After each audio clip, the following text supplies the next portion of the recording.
Si t'as pas monté l'Everest comme Inoxtag mais que t'aimes quand même les vêtements techniques et les looks de randonneur, alors cette vidéo est faite pour toi. T'as sûrement un style Gorpcore. Mais concrètement, c'est quoi le Gorpcore? C'est un style vestimentaire dans lequel on combine des vêtements techniques destinés à l'outdoor comme la randonnée avec un style urbain ou streetwear. Et cette tendance valorise non seulement le confort mais aussi le côté pratique et fonctionnel tout en mettant l'accent sur la durabilité des vêtements. Et bien sûr, on n'oublie pas le style non plus. Quant au terme Gorpcore, il nous vient de Good Old Raisins and Peanuts, qui est un snack à base de raisins secs et de cacahuètes très populaire chez les randonneurs nord-américains. Pour adopter ce style, t'as besoin d'une veste imperméable, de pantalons cargo et de chaussures de randonnée ou de trail. Tu verras également souvent des sacs à dos et des couleurs flashy. Mais le Gorpcore, c'est aussi des marques qui se sont imposées comme les piliers de cette tendance et vous les connaissez sûrement. The North Face, Patagonia, Salomon, Arc'teryx, Nike ACG ou bien encore Gore-Tex et sa technologie. La liste est encore plus longue. Et justement, il y a certaines de ces marques qui sont entrées dans le monde de la mode lors de défilés et donc le Gorpcore par la même occasion. Mais comment ce style outdoor a-t-il fini sur les podiums? C'est un style qu'on voit régulièrement dans la rue et la rue inspire énormément.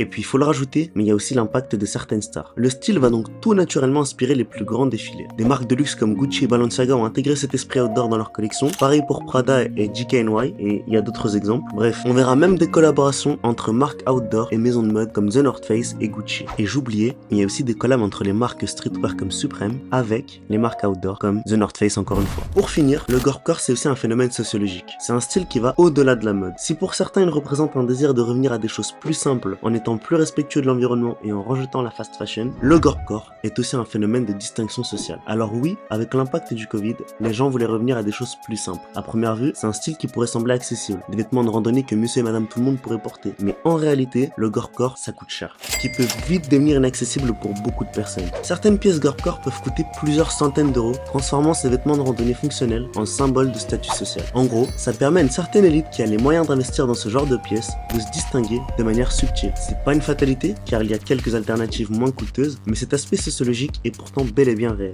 Maintenant, tu sais tout sur le Gorpcore. Perso, c'est un style que j'aime beaucoup et qu'on devrait continuer à voir les prochaines années. Et toi, t'en penses quoi? On s'abonne ou on s'abonne pas? On se la donne ou on se la donne pas? Incroyable, bon bref.